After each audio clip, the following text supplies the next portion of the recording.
Johnny master వివాదం తెలుగు ఇండస్ట్రీలో ఎంతటి సంచలనం సృష్టించిందో తెలిసిన విషయమే. జానీ మాస్టర్ తనని లైంగికంగా వేధిస్తున్నాడంటూ ఆయన దగ్గర పనిచేసే అసిస్టెంట్ కోరియోగ్రాఫర్ పోలీసులకు ఫిర్యాదు చేశారు. ముంబైలోని హోటల్లో తనపై జానీ మాస్టర్ అత్యాచారానికి పాల్పడ్డారని యువతి తన ఎఫ్ఐఆర్ కాపీలో చెప్పుకొచ్చింది. జానీ మాస్టర్ భార్య ఆయిషా సైతం రెండో పెళ్లి చేసుకోవాలని ఒత్తిడి చేశారని బాధితురాలు తన ఫిర్యాదులో పేర్కొన్నారు. 4 రోజులు పోలీసుల నుంచి తప్పించుకొని తిరుగుతున్న జానీ మాస్టర్ ను గోవాలో అదుపులోకి తీసుకున్నారు. నార్సింగి పోలీసులు ఆయన్ను నేరుగా హైదరాబాద్ కు తీసుకొచ్చారు.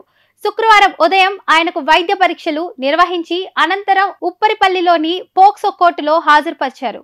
ఈ మేరకు కోర్టు జానీ మాస్టర్ కు 14 రోజుల పాటు అంటే అక్టోబర్ 3 వరకు జ్యుడిషియల్ రిమాండ్ విధించింది. ఇదిలా ఉంటే తాజాగా ఈ వివాదంలోకి యాంకర్ రేష్మి చేరారు. రేష్మి కాస్టింగ్ కౌచ్ పై మాట్లాడిన వీడియో ఒకటి ఇప్పుడు వైరల్ అవుతుంది. ఇక అది చూసిన వారంతా జానీ మాస్టర్ అత్యాచార కేసులో ఇరుక్కోవడం గురించే అలాంటి కమెంట్స్ చేసిందని ప్రచారం చేస్తున్నారు. తాజాగా ఈ వీడియోపై రేష్మి స్పందించారు. మైనర్ ను లైంగికంగా వేధింపులకు గురి చేయడం కాస్టింగ్ కౌచ్ కు చాలా తేడా ఉంది. కాస్టింగ్ కౌచ్ అనేది ఇద్దరు వ్యక్తుల వ్యక్తిగత ఎంపిక, సమ్మతికి సంబంధించినది. అయితే నేను 2020 కంటే ముందే నేను ఓ ఇంటర్వ్యూ ఇచ్చి పలు కమెంట్స్ చేసిన వీడియోను గత కొద్ది రోజుల నుంచి వైరల్ చేస్తున్నారు. దయచేసి ఈ వీడియోను ఇప్పుడు ఉపయోగించి నెటిజన్లను తప్పుదోవ పట్టించవద్దు.